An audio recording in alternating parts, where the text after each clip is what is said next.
Vou pedir para todos fecharem os microfones, para os barulhinhos não atrapalharem a apresentação do Elmiro, tá bom? Fique à vontade, Elmiro. Ótimo, obrigado, Érica. Então vamos lá, nosso último encontro passou rápido, já fizemos aí os nossos 2 últimos encontros que foram muito produtivos, na minha opinião, e eu gostaria de começar fazendo um resumo do encontro passado. E eu gostaria de contar com a ajuda de vocês, até para a gente ver o que vocês se lembram, o que ficou aí gravado na mente, no coração de vocês.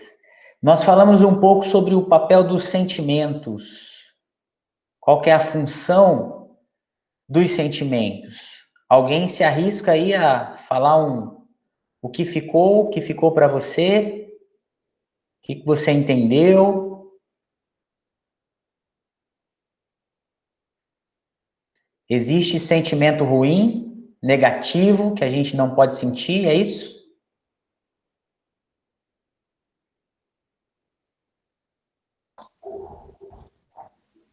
Então, eu me lembro mais que você falou a respeito daquela fusão cognitiva, né? Que a gente tem que sair da ilha para enxergar. A gente tem que sair da gente mesmo para a gente enxergar o problema maior, né? A gente tem que ver... Ótimo. Enxergar para poder saber o que está sentindo direito, né? Certo. Ah, tem mais um encontro aí, Érica. Tô falando errado, então? Ah, então não é. Então retirem o que eu falei. Eu pensei que eram 3, ó. Então são 4. Tem mais semana que vem. Ótimo. Que bom, que eu estava um pouco angustiado que a gente não ia conseguir falar sobre algumas coisas importantes e agora já estou mais aliviado. Sônia, obrigado. Você lembrou bem, é isso mesmo. Nós falamos sobre fusão cognitiva, que é quando os nossos pensamentos eles fundem com a realidade, daqui a pouco a gente já está envolto naqueles pensamentos e já não sabe mais o que é pensamento do que é realidade. Agora, eu falei para vocês sobre a importância dos sentimentos, da gente parar, olhar para os sentimentos, por quê? Por trás dos sentimentos, sempre vai existir o quê? Necessidade. Ótimo. Não sei quem falou, mas falou certíssimo.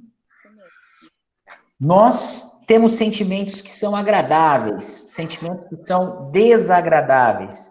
Mas quando nós prestamos atenção nesses sentimentos, nós vamos nos conectar com necessidades. Por exemplo, no caso dos sentimentos desagradáveis, nós nem podemos chamá-los de ruim, de negativo, de certa forma, porque eles são importantes.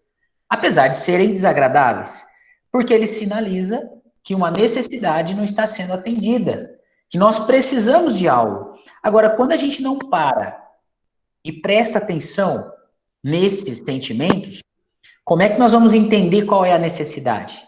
Não tem como, né? O sentimento é como se fosse ali um alerta, aquela fumacinha que sinaliza que tem alguma coisa. Falamos também sobre a positividade tóxica. Alguém se lembra desse termo que nós usamos? Lembramos. E aí, Lia? Nós lembramos que ou seja, nem tudo está sorrindo, né?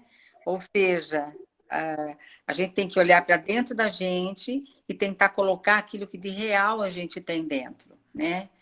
Mas a gente também tem que ter um acolhimento para poder externar os sentimentos, as nossas demandas internas.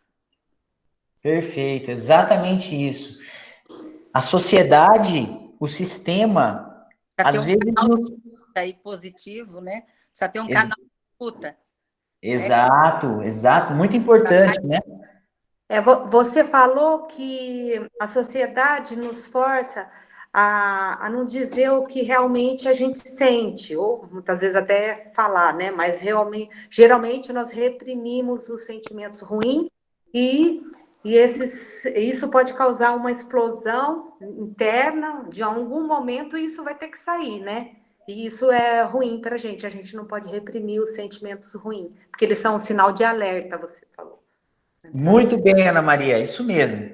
Obrigado, vocês entenderam bem, é esse o ponto. Não dá para a gente ficar feliz o tempo todo. Aquela família Doriana, que aparece, né, da propaganda de margarina lá, é só no mundo fictício.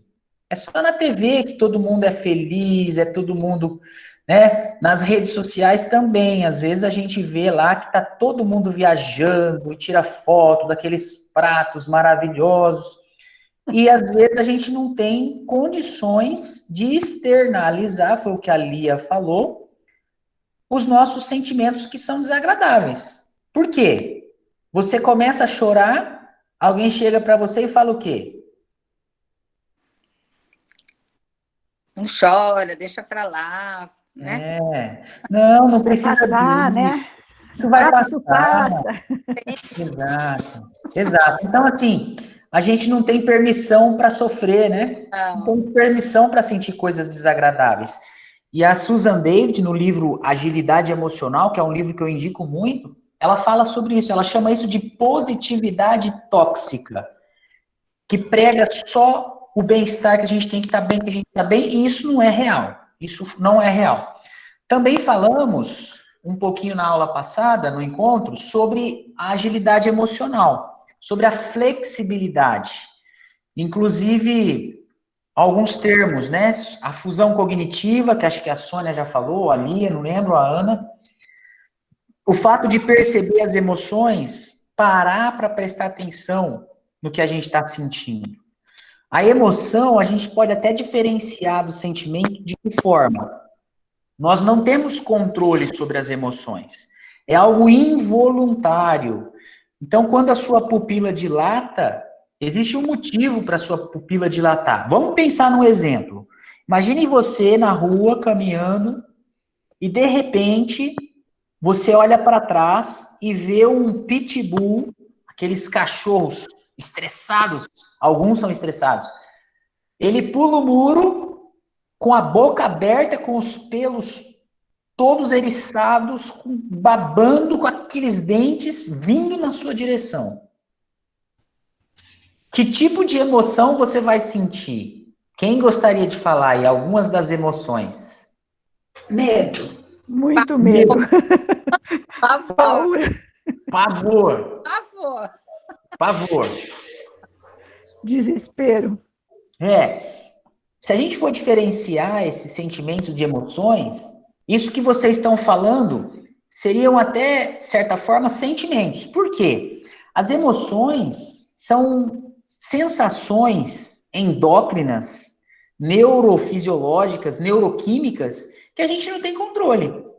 Provavelmente, a nossa pupila vai dilatar para entrar mais luz, para a gente ter uma amplitude maior da visão, o nosso sangue, ele vai sair do rosto, né, para os músculos maiores, para a perna, para os braços, muito provavelmente o coração vai começar isso que eu ia falar. A bater muito rápido, a disparar. Por quê? Alguém tem alguma ideia? Temos aí pessoal da biologia, da fisiologia, da educação física que pode explicar por que o coração começa a bater rápido. Adrenalina? Adrenalina. Sim, também. Mas tem um outro motivo. Qual que é a função do coração? Bombear sangue. Bombear sangue. E por que ele tem que bombear mais sangue? Ou mais rápido? Para quê? Para o organismo ter uma reação. A sobrevivência, o instinto da sobrevivência, né? Isso, exatamente isso. Então, nós temos um instinto de sobrevivência que geralmente a gente faz o quê? Ou a gente foge, sai correndo, ou a gente luta. Só que o nosso corpo foi tão bem projetado, o projeto é tão maravilhoso, que a gente não precisa pensar. Está vindo um cachorro na minha direção. Agora eu preciso fazer alguma coisa. Eu acho que eu vou subir na árvore. Eu acho que eu vou pular. Não! É tudo tão rápido que nem passa pelo nosso lado de cérebro que é de raciocínio.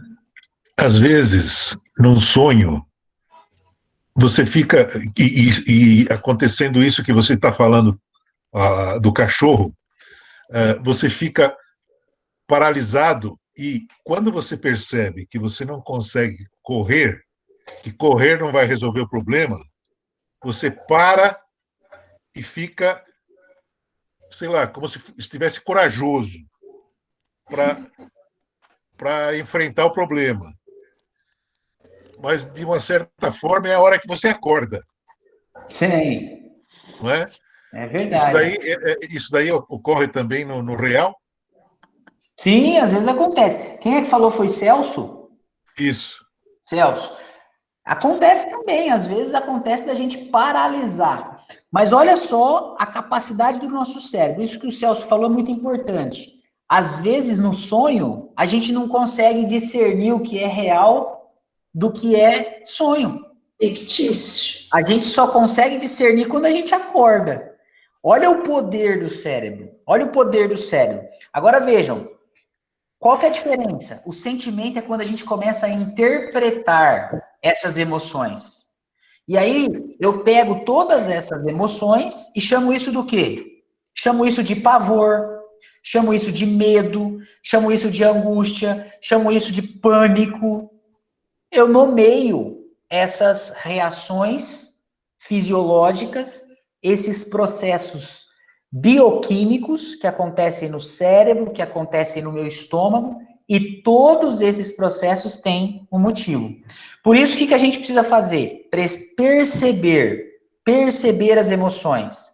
E depois, é claro, alguém até usou aí a frase, é preciso sair da ilha para ver a ilha. Para enxergar. Eu fico só na reatividade, reagindo, eu não consigo parar para prestar atenção.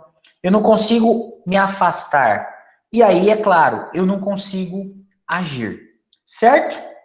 Bom. Agora, sair da ilha também é teórico. Porque quando você tem o problema, normalmente você não consegue sair da ilha. Ou seja, a pessoa com quem você está falando e se expondo vai falar isso que você falou para você, para nós. Saia, saia de você e enxergue como se você estivesse num edifício bem alto, enxergue lá embaixo o que está acontecendo na sua vida. Mas, normalmente, você não consegue fazer isso. A não ser que você faça análise, não sei. Pode ser, Celso. Existe uma frase que eu gosto muito que diz o seguinte: na prática, a teoria é outra. Ou seja, saia e veja. Isso é teórico e o Celso está coberto de razão. É verdade. Agora eu acho que vocês estão se perguntando o quê? Tá bom, Emília, agora você precisa falar para a gente que faltam 2 encontros. Você precisa falar para a gente como é que a gente faz isso. E eu vou falar. Nós temos algumas técnicas, alguns métodos que nos ajudam a fazer isso. E o Celso já cantou a bola aí, ó. Análise, psicoterapia, buscar, através de testes, conhecer a sua personalidade, saber o seu modus operandi aí, como você reage, é algo muito importante. Por quê? As pessoas, elas reagem de maneiras diferentes, né? Por exemplo, existem algumas pessoas que são mais introvertidas, elas são mais analíticas, elas são mais quietas, elas pensam, são pessoas que pensam mais, né? Falar. Existem outras pessoas que são mais extrovertidas, elas falam mais, elas interagem, elas precisam de estimulação social. Essas características fazem diferença. Para encerrarmos, então, aí o resumo da aula 2, eu gostaria de saber se tem alguma pergunta sobre essas questões, se vocês gostariam de falar, fazer alguma pergunta.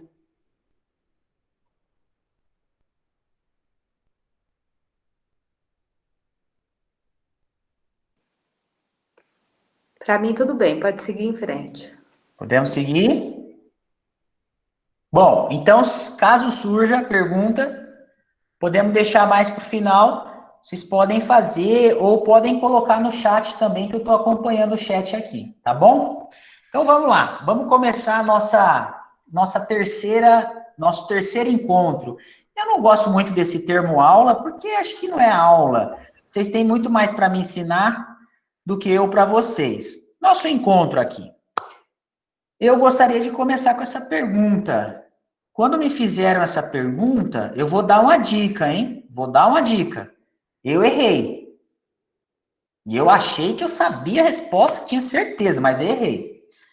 E eu queria saber se alguma corajosa ou algum corajoso consegue me dar uma resposta a essa pergunta. Todo mundo está vendo a pergunta aí? Quem não está vendo, eu vou falar. Uma pessoa pode causar um sentimento em outra? Ei, mas a minha mulher me faz eu ter uma raiva. Ixi, aquele meu marido, mas me deu um trabalho. Alice disse, meu nosso está com problema, eu ouço, mas não consigo falar. Alice, se você quiser escrever aqui no chat, eu falo para você, faço o porta-voz aqui. Eu miro. Oi, Ângela.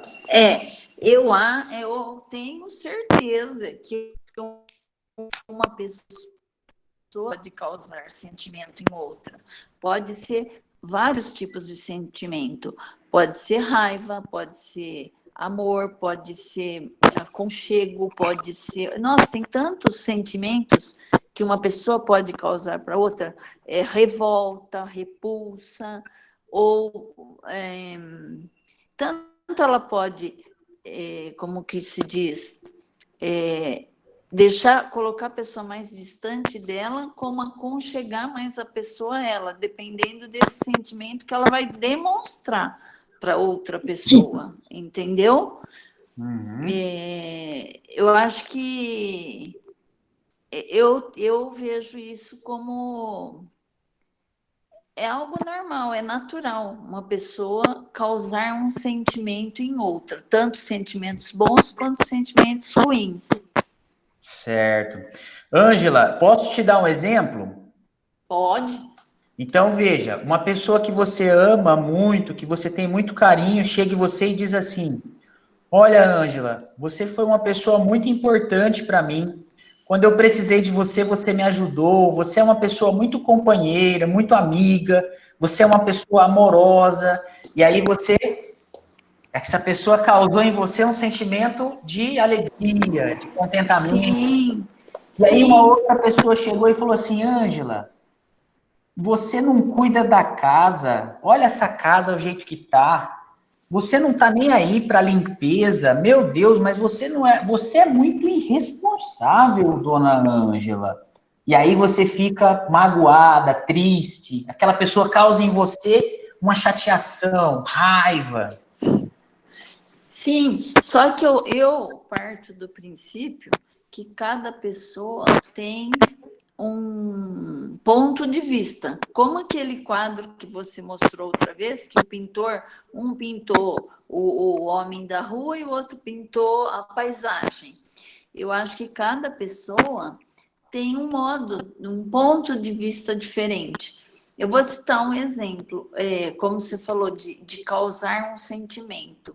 Eu conversei com uma amiga que eu não via há muito tempo, e ela perguntou do meu filho, e ela falou, olha, eu me lembro quando seu filho era criança, como ele era uma criança educada, tratava bem as pessoas mais velhas. Isso me trouxe um sentimento de orgulho, de saber que meu filho é assim, porque eu ensinei meu filho a ser assim, respeitoso e tudo mais. Não estou certa? Sim, a criação foi muito importante. Eu entendi. Um bom exemplo esse aí. Alguém tem alguma opinião diferente da Ângela ou todo mundo concorda? Antes, eu só vou ler aqui a resposta da Alice, porque a Alice está sem microfone. Ela diz o seguinte, ó. Sim, tudo depende de como a pessoa está se sentindo no momento, pois vai depender da forma como falamos, e não o que falamos. Quando a pessoa está deprimida, temos que tomar muito cuidado com o que falamos e como falamos. Aí a Alice também disse, o estado emocional do indivíduo está muito relacionado a causar uma mudança no sentimento na outra. Eu entendi um pouco aqui do que a Alice quis dizer, depois a gente pode até tentar ver se é isso mesmo que ela quis dizer. Mas antes de continuar, eu queria perguntar. Todo mundo concorda com a Ângela? Uma pessoa pode sim causar raiva em mim. Pode causar sim alegria, contentamento. Uma pessoa causa sentimento na outra. Sim. Eu acho assim, por exemplo, se eu estou no momento alegre, eu estou feliz, e chegar alguém brincando, conversando, essa pessoa vai me deixar mais alegre. Se ela chegar, falar uma coisa que eu não gosto, pode ser até que eu nem deu bola, porque o que importa mais é o que eu estou sentindo, eu estou com aquela alegria por dentro. Então, talvez isso não mexa muito comigo. Tô achando que a Sônia está querendo tumultuar e a Sônia está falando outra coisa. Olha só, eu vou tentar resumir o que a Sônia falou. Dependendo de como eu estou me sentindo, talvez a pessoa não vai causar nada em mim. Foi isso, Sônia? Foi. Opa, foi. Então tem uma ideia diferente aí. E agora, hein? Alguém mais quer dar alguma outra opinião? Podemos seguir. Deixa eu falar um pouquinho. Vamos lá, dona Agripina. Eu acho assim que não depende só do nosso estado de espírito, como a anterior falou, né? Desculpa, não me lembro o nome, mas depende de outros motivos. Nós temos uma certa sensibilidade que nem sempre nós conseguimos controlar, né? Então, eu acho que as pessoas causam sim sentimentos na gente. Elas conseguem, sim. Nós que precisamos ter nosso autocontrole para não se deixar abater tanto, que dependendo daí do nosso estado de espírito pode acontecer, mais ou menos, né? Agripina, está chegando perto. A Sônia e a Agripina estão chegando perto. Vejam só, eu estou vendo que vocês estão tentando ir por outro caminho aí. Vamos lá, vamos entender isso aí? Antes eu vou ler aqui o que a Silvana disse, ó. Tudo depende de como lidamos com a ação do outro. Então, podemos evitar sentimentos ruins que o outro pode causar. Ou seja, peraí, então depende de mim, não depende do outro? Depende de mim. Opa! A questão é você permitir, né? Quando, às vezes, eu converso com amigas e tal, que vão reclamar de alguém, eu até comento, falo, mas você permite que essa pessoa faça isso com você, te deixe assim. Se você reagir de uma maneira diferente, porque tem gente que fala assim, eu quero mudar o outro. Mas se você não mudar a si mesmo, o outro já sabe todas as suas reações. Se você, de repente, reagir de uma maneira diferente, o outro também vai ter uma reação diferente com você. Opa, então agora a nossa prosa foi para outro caminho. O Norato trouxe outra questão aí. Alice continua escrevendo aqui, ó. Tudo depende do emocional de cada um e como cada um reage às intercorrências da vida. Opa, um bom resumo a Alice deu aqui. Eu vou contar uma historinha para vocês que ela tem a ver com mudar o paradigma. E depois nós vamos falar a resposta. Vou voltar, podem ficar tranquilos que eu vou voltar na resposta daqui a pouco. Vou responder diretamente essa pergunta aí que eu fiz para vocês. A história diz o seguinte. Essa história foi tirada do livro Os 7 Hábitos das Pessoas Altamente Eficazes, do Steve Covey. Ele diz o seguinte: eu me recordo de uma mudança de paradigma que me aconteceu em uma manhã de domingo no metrô de Nova York. As pessoas estavam calmamente sentadas, lendo jornais, divagando, descansando com os olhos semicerrados. Era uma cena calma, tranquila. Subitamente, um homem entrou no vagão do metrô com os filhos. As crianças faziam algazarra e se comportavam mal, de modo que o clima mudou instantaneamente. O homem sentou-se ao meu lado e fechou os olhos, aparentemente ignorando a situação. As crianças corriam de um lado para outro, atiravam coisas e chegavam até puxar os jornais dos passageiros, incomodando a todos. Mesmo assim, o homem a meu lado não fazia nada. Ficou impossível evitar a irritação.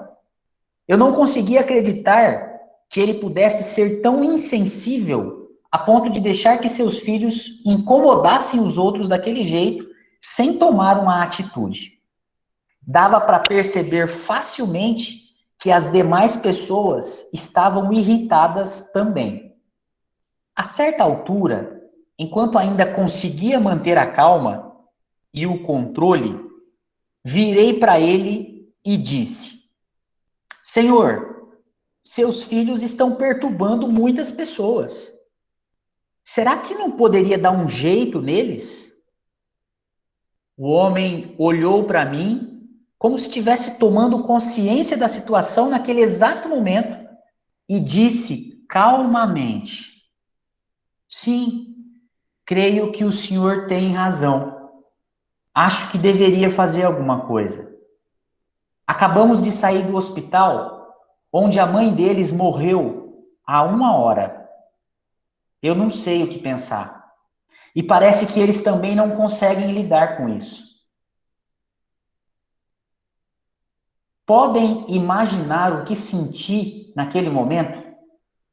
Meu paradigma mudou. De repente, eu vi as coisas de um modo diferente. E como eu estava vendo as coisas de outro modo, eu pensava, sentia e agia de modo diferente. Minha irritação desapareceu. Não precisava mais controlar minha atitude ou meu comportamento. Meu coração ficou inundado com o sofrimento daquele homem. Os sentimentos de compaixão e solidariedade fluíram livremente. Sua esposa acabou de morrer? Sinto muito. Gostaria de falar sobre isso? Posso te ajudar de alguma forma?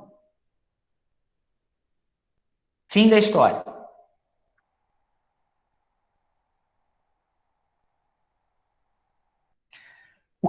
Será que os sentimentos daquele homem foi causado pelas crianças? O que vocês acham? Por exemplo, no início, ele estava irritado, ele estava achando aquilo o fim do mundo. Como pode? Essas crianças puxando o jornal, subindo no banco e incomodando as pessoas. Era a criança ou as crianças que estavam causando o sentimento nele? Ou era a interpretação dele com base naquele estímulo? E aí, quem quer falar? Ô Luiz, a interpretação, né, Elmiro? O comportamento das crianças destoou dos padrões do homem que se pronunciou. E, na minha opinião, o homem estava vivendo, se humanizou e entendeu não só o comportamento do homem, né, a apatia, digamos assim, como também a reação dos filhos, que de uma forma, na minha interpretação, dissociada do sentimento da perda da mãe. Mas a gente está falando de crianças, né? Então, não podemos exigir a mesma maturidade intelectual e emocional de um adulto. Exato. Certo? Exatamente isso. Você falou bem. Então, vejam, a interpretação que nós fazemos dos estímulos, porque as pessoas nos estimulam. Quando a gente tem um estímulo, a gente faz uma interpretação. E essa interpretação é o que causa o sentimento. Vamos lá, todo mundo no chat aí, respondendo. Vamos ver quem conseguir responder. O seu marido ou a sua esposa disse para você: o nosso casamento está acabado. Hipoteticamente, hein? Só imaginando. O nosso casamento está acabado. O que é que você sente? Escreve aí no chat. Não vou falar nome, não. Pode ficar tranquilo. Pode escrever. O que você sente? Seu marido chega para você e fala: nosso casamento acabou. Sua esposa chega para você e fala: nosso casamento acabou. Não vou citar nome, não. Pode colocar no chat aí. Vamos lá. Mas de repente, do nada, sem nenhum contexto. Do nada. Acordou e falou, Lia, nosso casamento está acabado. Na verdade, já tinha acabado. Ó, algumas pessoas disseram assim, vou sentir tristeza. Outra pessoa disse, vou sentir um susto, indignação. Outra pessoa disse, vou sentir revolta, desilusão. Outra disse, vou ficar chocada, desesperada. Arrasada. Arrasada. Falta de entendimento, surpresa, tristeza, enfim. A reação depende do estado de espírito de cada um naquele momento. Alguns já falaram aí, já tinha acabado o casamento. Bom, depende da história. Não é? Então, o mesmo estímulo, Celso, o mesmo estímulo pode causar coisas diferentes, é isso? É a subjetividade. Então, não é a pessoa que vai causar aquele sentimento. Não. Mas a interpretação que nós fazemos daquele fato. Pode ser que uma pessoa diga assim, ninguém disse aí, viu? Ninguém disse. Mas pode ser que alguma pessoa fale, olha, se acontecesse comigo, eu ia me sentir aliviada, porque eu já não aguentava mais esse homem da minha vida. Só que eu não tenho coragem de falar para ir embora. Já que ele falou, vai com Deus, meu filho. Não é? Talvez me sentir aliviada. Por quê? Porque as necessidades dessa pessoa tinham a ver com liberdade, com tranquilidade, com paz, com harmonia. Só que ela não tinha. Então, a mesma situação pode causar sentimentos diferentes. No caso aqui do Micro, quando ele soube de toda a história, mudou o sentimento dele? O que aconteceu? Mudou da água para o vinho. Mudou. Antes ele estava sentindo o quê? Ele estava incomodado. Exato. Ele estava irritado. Irritado. A Dulce que está falando, exatamente, Dulce, irritado, incomodado, ele estava com raiva. Isso. Só que quando ele soube, aquele mesmo estímulo já tinha um outro significado. Quando ele falou, olha, minha esposa morreu, eu não sei o que fazer, eu não sei o que fazer. Um balde, né, de água fria. O que eles começaram a sentir, Dulce? Como? Quem ele? O que estava... O homem que estava irritado quando descobriu que tá. o que ele não, sentiu? ele teve um choque de realidade, né? Sentiu compaixão. Exato. Não, eu acho que ele ficou também sentindo vergonha dele não ter sabido antes, né? E ter feito todo aquele carnaval, né? Sim. O pai tinha uma escala e naquele momento que entrou no vagão, ele não estava preocupado com a algazarra dos filhos. Ele estava preocupado com o problema da esposa, que tinha falecido. Então, ele pôs na escala dele e ele estava no degrau 1. Ele não chegou no degrau 3, onde estavam os filhos. Para perceber que os filhos estavam fazendo algazarra. Exato. Exatamente, Celso. Então, a gente tem que tomar cuidado, e é muito importante a gente entender isso. Respondendo a pergunta, uma pessoa pode causar um sentimento em outra? Não. A resposta é não. Por que que é não? Uma pessoa, ela vai causar um estímulo. Ela é só um estímulo. Mas a causa é a nossa interpretação. A maneira como nós interpretamos esses estímulos é o que vai influenciar a forma como nós sentimos. Por exemplo, a pandemia. Pandemia não. Ficar em casa é bom ou ruim? Causa um sentimento bom ou ruim? Não é bom. O sentimento é de que você está impedido de ter liberdade de sair e fazer o que você fazia antes. Pode ser esse, Dulce. O sentimento de liberdade, você não tem liberdade, você vai ter que ficar em casa. E isso é bom ou ruim? Ao mesmo tempo, eu acho bom. Opa, tem gente que acha bom. Porque era tanto tempo para sair, fazer as coisas, que agora eu consegui ficar em casa e ter um pouco de controle da minha vida dentro de casa. Olha aí. Então, veja, não é ficar em casa que causa o sentimento bom ou ruim. É a interpretação desse fato.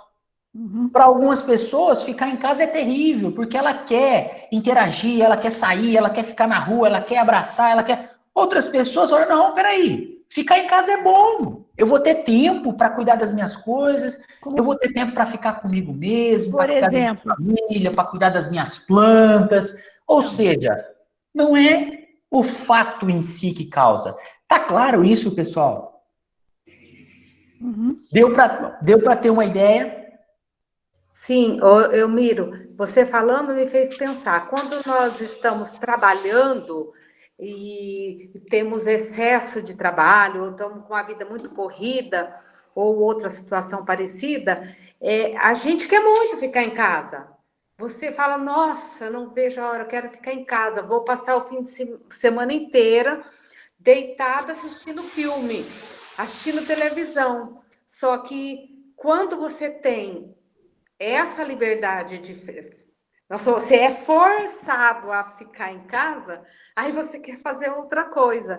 Realmente é como interpretamos estímulos externos. A gente quer fazer algo diferente, né? A gente quer sempre algo diferente. Exatamente. É isso mesmo, Ana Maria. E o que a gente precisa saber? A gente precisa entender o contexto. Não é um estímulo sozinho que vai definir. Vamos? Um último exemplo. O marido chega para a esposa e dá para ela um colar de diamante. Opa! Oh, um colar caríssimo. Qual que é o sentimento da esposa? Agora podem ter vários tipos de sentimento.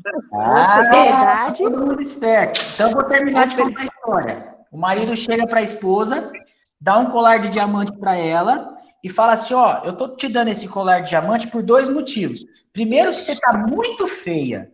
Então, eu quero ver se esse colar te tá feia demais.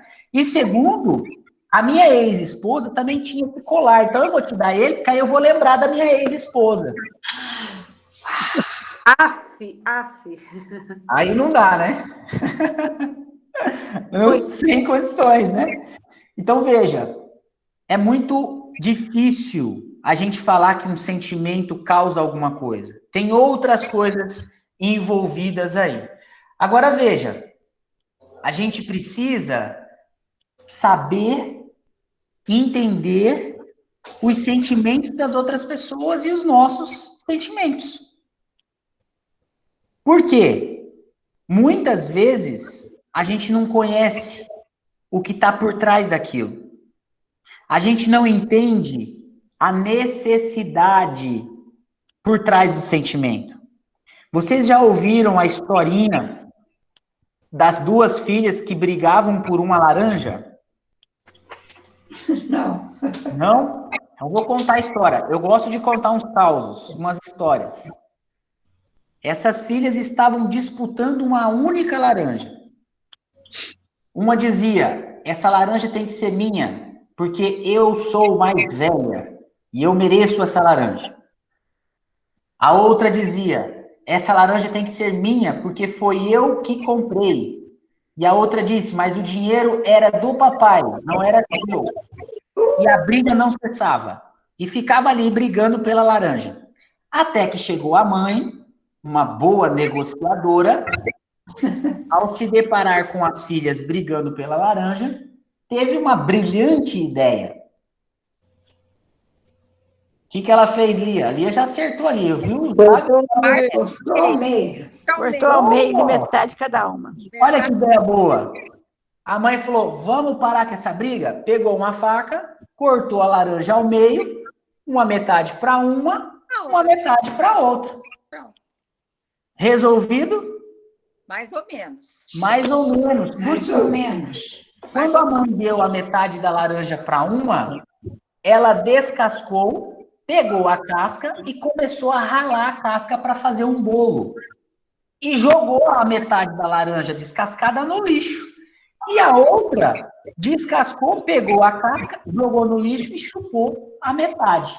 Ou seja, uma queria a casca e a outra queria a laranja.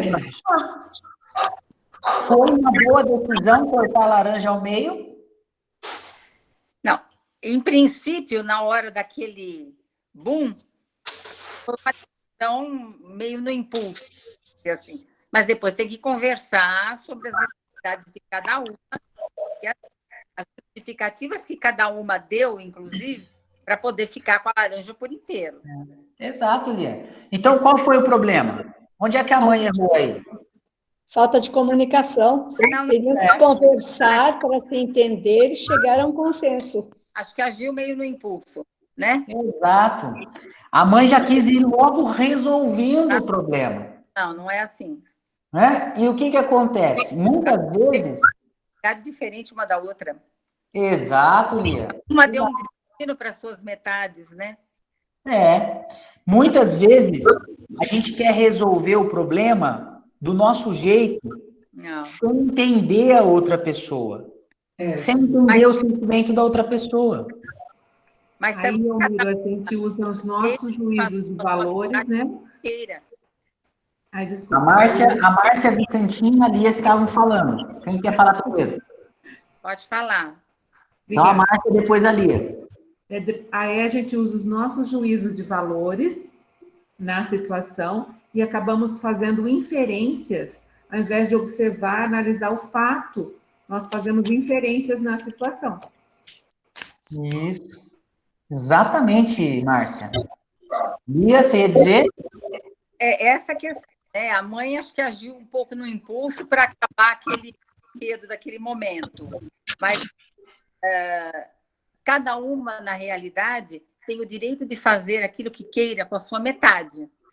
Se uma quis chupar, tudo bem. A outra quis fazer o colar, tudo bem. Né? Mas agora, eu acho que o que está mais em questão aí é o que uma achou que a outra teria mais direito sobre a outra. Eu acho que isso aí tinha que ser trabalhado. Entendi, Lia. Entendi. Exatamente, mas... Você acha mais no direito de ter a outra porque pagou, porque o dinheiro é do pai, por quê? Né? Certo. Então, cabe aí alguma coisa. Certo. Parece que foi uma decisão justa, né? Porque é metade para cada uma. Foi uma decisão justa. Mas vocês concordam que poderia ter sido melhor a decisão se a mãe tivesse perguntado? Sim. Para que você quer a laranja? Eu não quero a laranja, eu quero só a casca. Você quer só a casca para fazer um bolo? Então, peraí. Você quer a laranja? Você quer eu quero fazer um suco, eu quero chupar a laranja. Então você pode ficar com 100% da laranja. E a outra vai ficar com 100% da casca para fazer o bolo que ela deseja.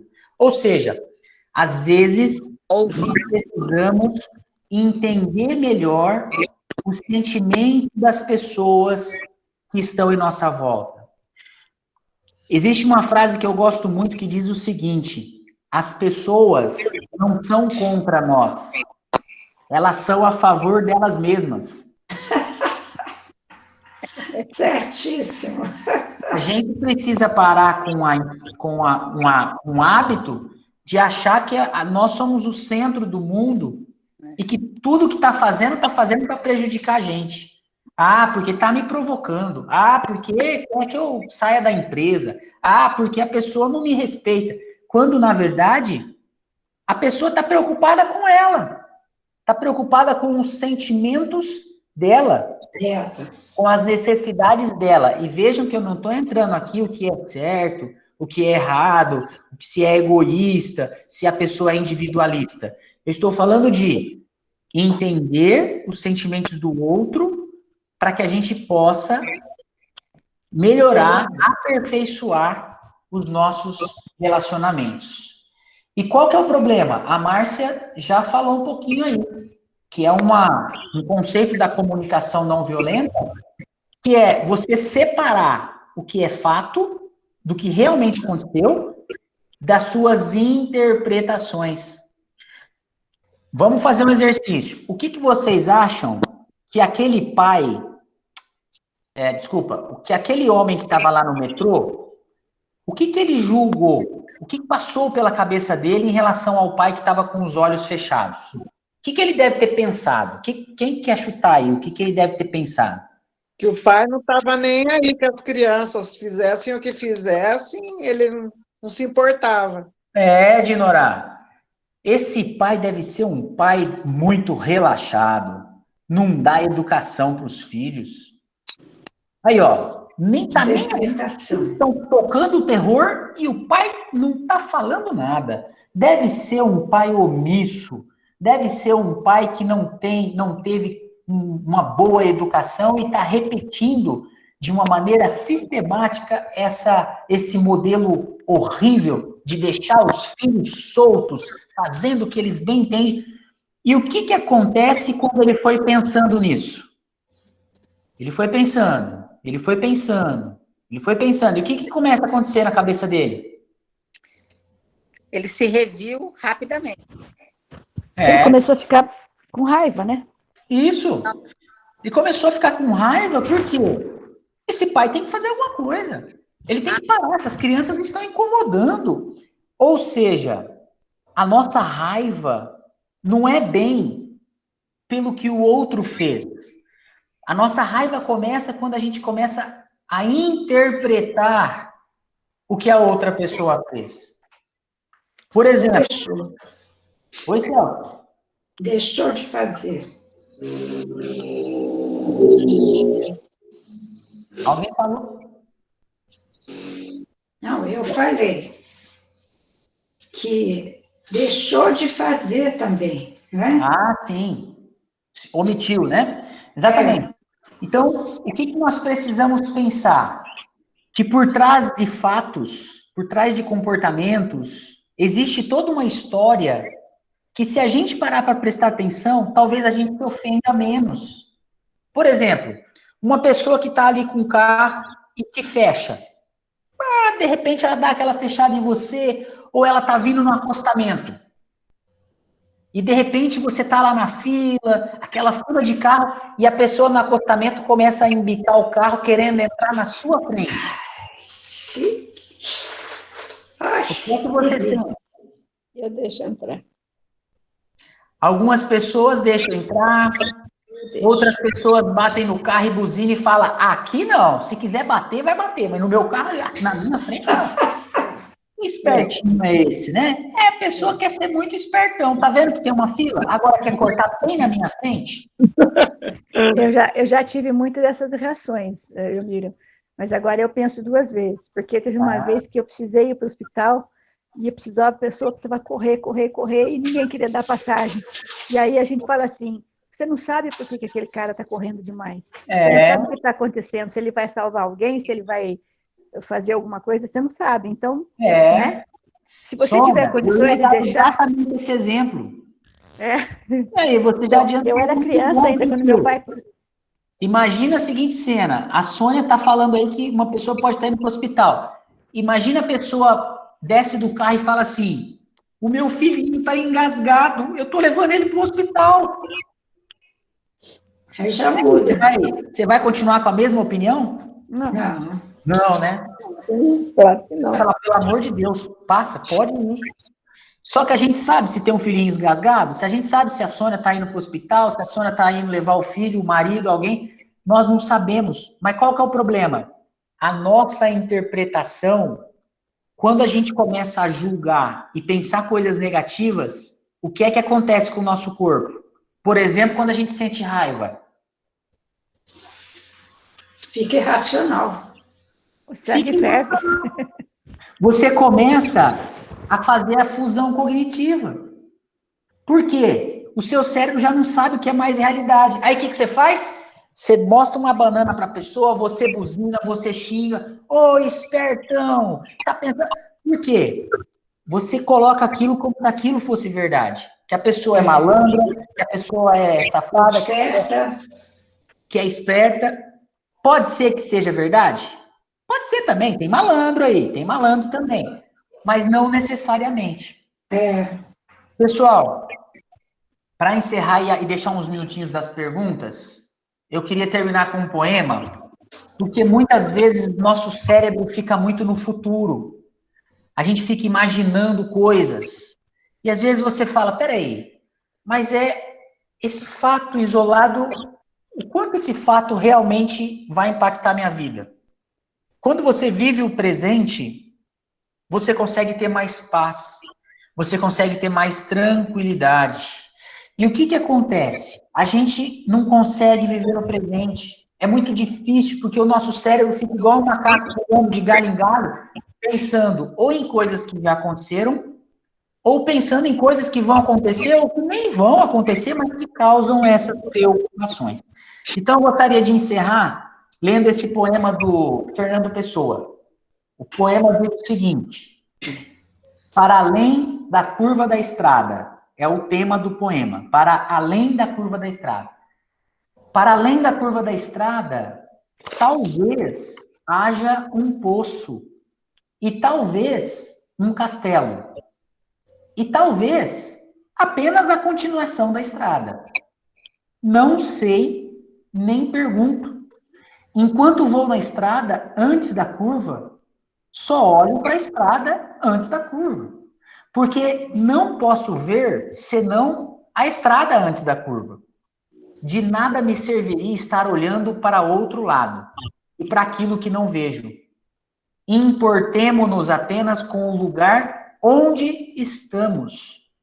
Há beleza bastante em estar aqui e não noutra parte qualquer.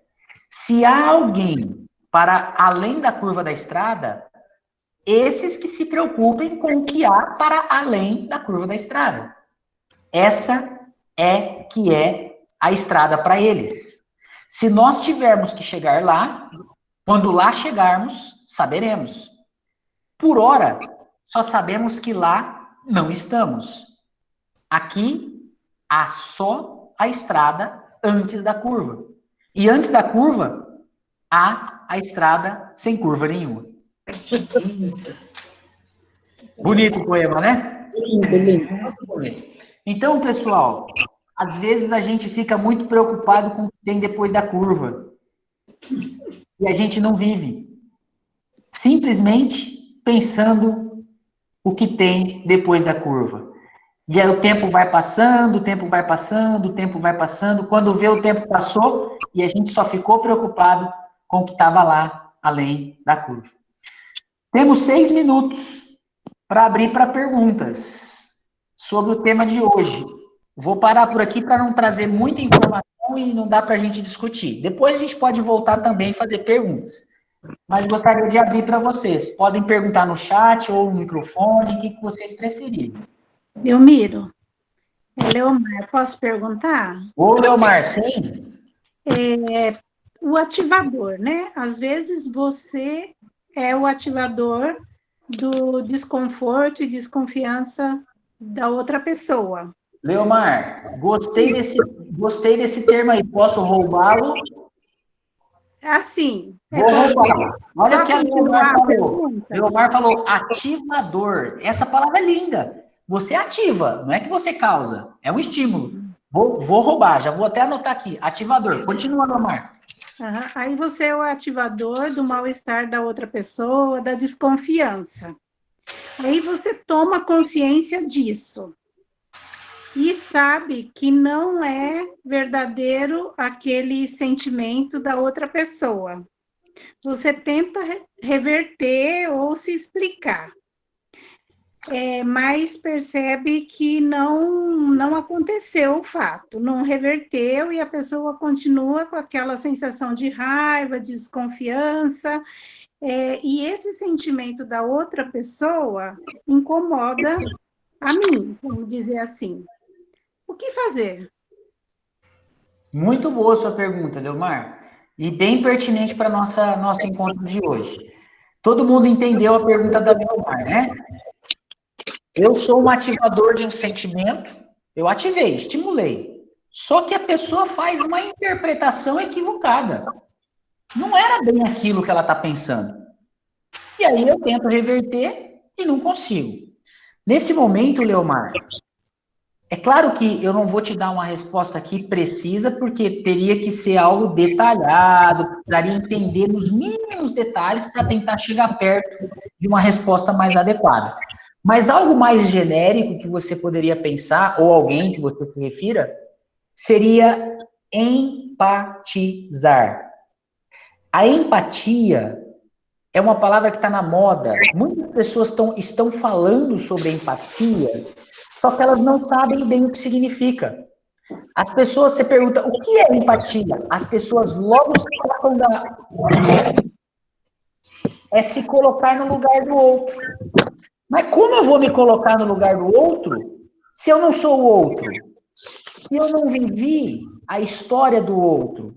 Se o que a pessoa passou é único e exclusivamente voltado para ela? Eu não consigo me colocar no lugar dela.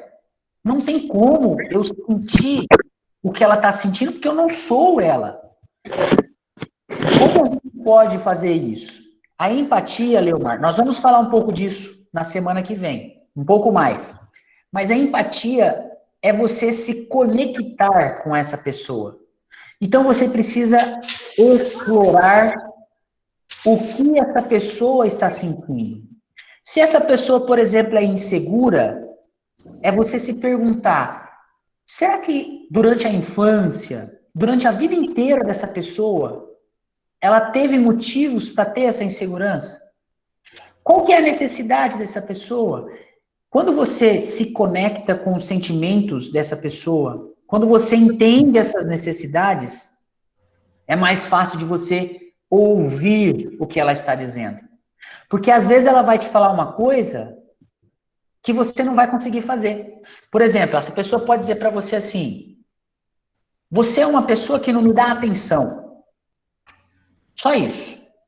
Você é uma pessoa que não me dá atenção. Por trás dessa fala dela, até violenta, agressiva, você pode fazer um exercício empático tentando pensar o seguinte, qual é o sentimento que está por trás? Será que ela é uma pessoa que depende? É uma pessoa que viveu a vida inteira com baixa autoestima? E aí você começa a verbalizar isso com uma escuta ativa, verdadeira, tentando entender a pessoa. A partir daí, você começa a pensar em estratégias. Porque essa atenção pode significar um monte de coisa. Só que a pessoa mesmo não consegue verbalizar isso. Então, é você que vai tentar verbalizar. Deu para ter uma ideia, mais ou menos? Respondi mais ou menos? Como você falou, tem muitas circunstâncias, né, que podem estar envolvidas. Sim. E daí tem que ver se a outra pessoa quer também ser ouvida, né? Exato. Exatamente. Mas nós vamos falar um pouco mais na semana que vem. Tá bom, Leomar? Muito obrigada. Dá tempo de mais uma pergunta. Quem gostaria? Tem mais alguém que quer fazer alguma pergunta? Elmiro.